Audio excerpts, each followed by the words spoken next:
Hello, welcome to my page. Um, this is a diagram of what we are going to be creating today. I'm going to show you how to connect to a secured ISP network with an integrated wireless radio I have, which has Mikrotik router bordering on it, and how we are going to share the internet with our Mikrotik router board 5 acting as our switch, then other users can have access to the internet. So first of all, I'll have to configure my Mikrotik integrated wireless radio so as to connect to the ISP. So let me quickly do that. Now we have our Mikrotik integrated wireless radio on, so we can see that nothing has been configured yet. Nothing has been configured yet. So first of all, since we are using our wireless LAN to get signal from our ISP, currently it is disabled, so in order to enable it, we have to click on it and click on the enable sign, and it is enabled. So the next thing we are going to do is to try and make our wireless radio connect.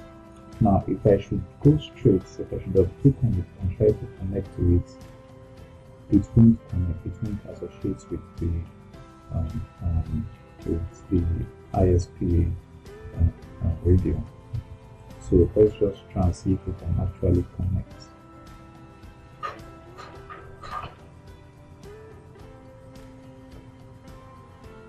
So on wireless tab, it is on station, the band, let's change it to the PG, leave other settings as default. So now let's scan.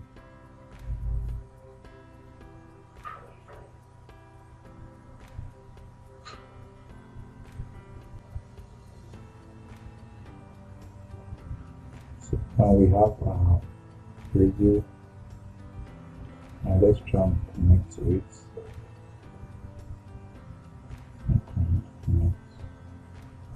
Now we are connected to the radio.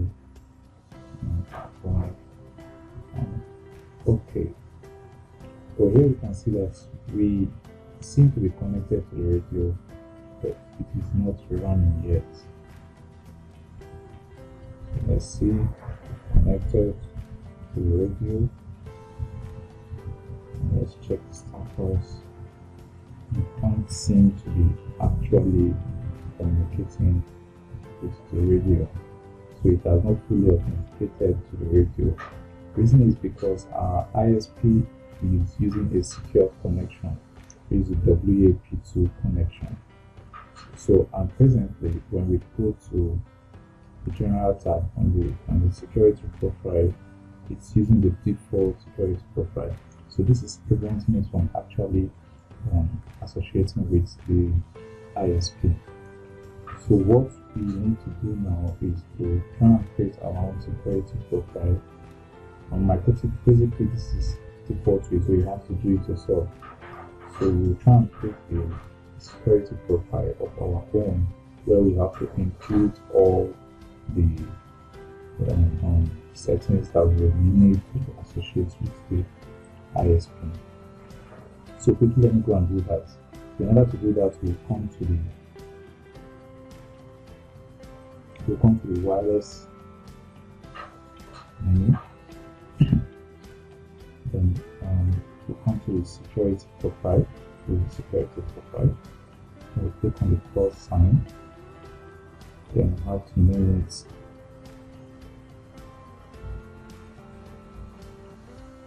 whichever thing we choose to name it.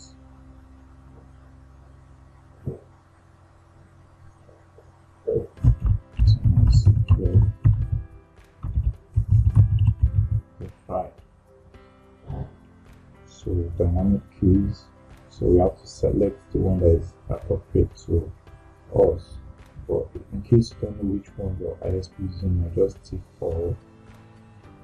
Then unicast ciphers, you tick KIP. Group ciphers, you tick KIP. Then on the WPA shared key, that's the key that you use to authenticate, you have to input it here. So let's quickly do that. So let's put in our key.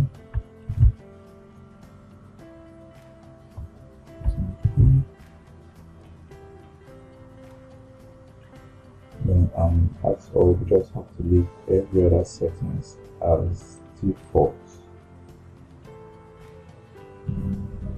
So apply and say OK. So now the next thing we are going to do is, since we've created our own security profile, we have to set our DHCP clients. So we come to IP DHCP clients and click on the plus sign, and on W1 by default, so we just have to use W1 by default. So every other settings will remain the same. So click on apply and OK. So now the next thing we are going to do is to change the security profile on the wireless card to the one we just created. And we'll see what happens. So on the security profile, we'll click on it and apply and click OK. So immediately we can see it is running. So presently we have we have set with our ISP. So now let's see our DNS. So you can see that the port is getting our DNS server from the ISP. So all we do is our remote request, because we are going to be transferred back to our Mikrotik router board that is acting as our switch, so that users can access the internet through it. So at the moment we've actually tried to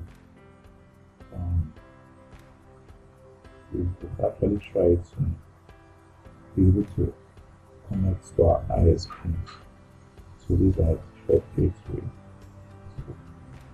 So this is how it's created. So the next thing we are going to do is to go to IP firewall, and the NAS, we're going to add NAS role, and how the interface should be W1. So the action should be masquerade. So click on apply and OK. So now let's see if we can actually browse from our router here.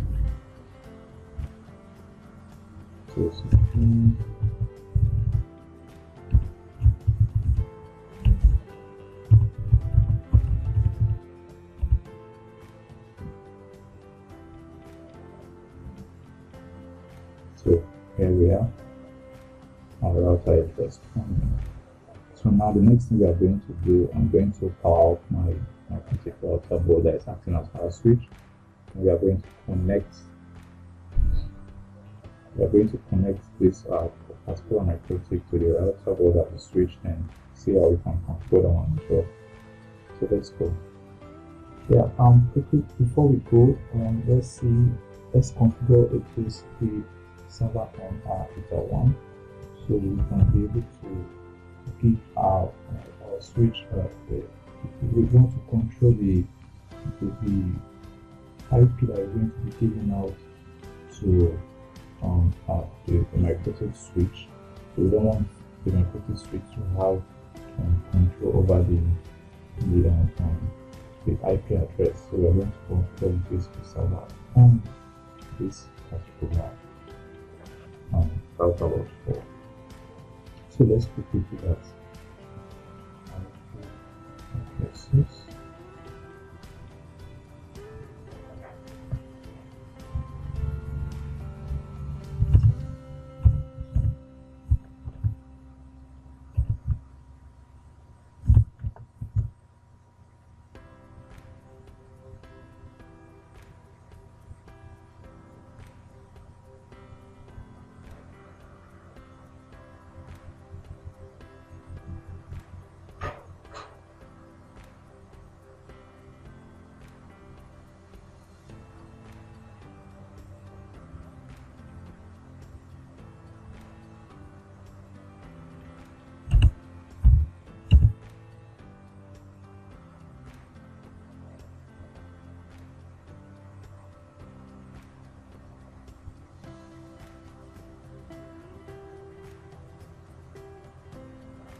Okay, since we've successfully configured TCP on our router 1,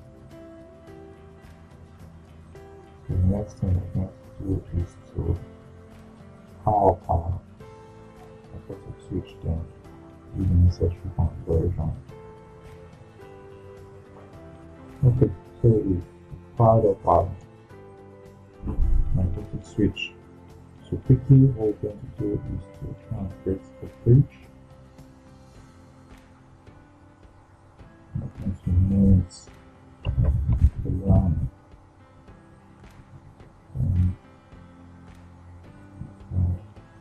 Okay. So now we have ports. So we're going to be using the W1.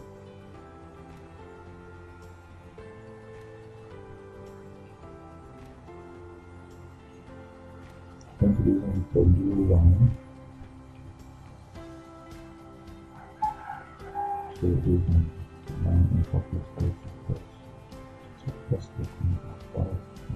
Okay. So we find another one, which will be 1.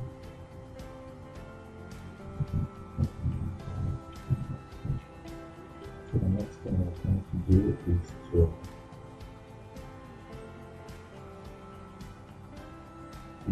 create a list of clients. Then we have to add the interface and OK.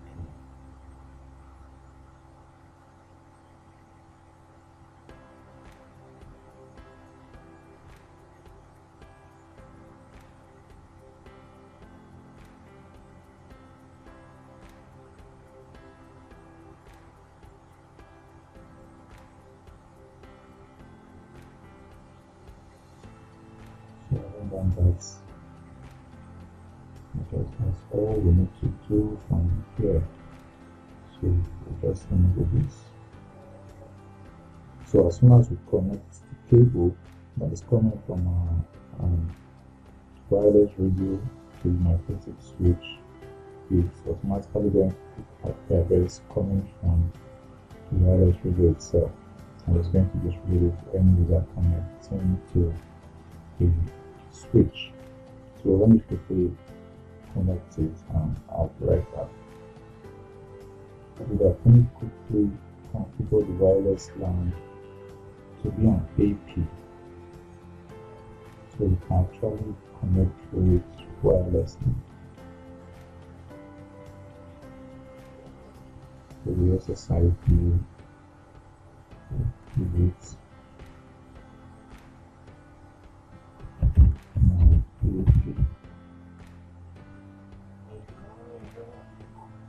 So every other setting remains default. We can apply and default true. So now let me power up, then I'll get back. So now we've powered it up. Now we can see connected to my AP. It's connected to, let's see if we can actually browse from the switch.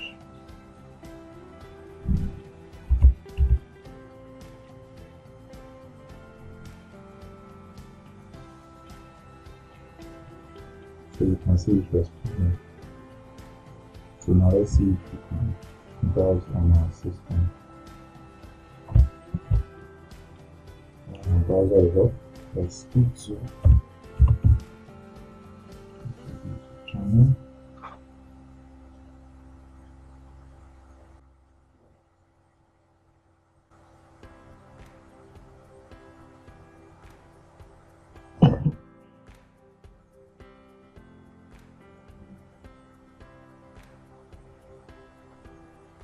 So there we are. This is our YouTube channel. So basically this is what we actually did today on the ISP to wireless radio, down to our switch, and down to our users. So that's just basically how to do the configuration. So please, you can like my page as soon as we hit 1,000 likes. Then I'll have to do an advanced video on Mikrotik Configuration. So these are just the basics. So once we hit 1,000 subscribers, I'm going to move on to the advanced stages of Mikrotik Configuration. So thanks again for watching. See you on the next video. Bye.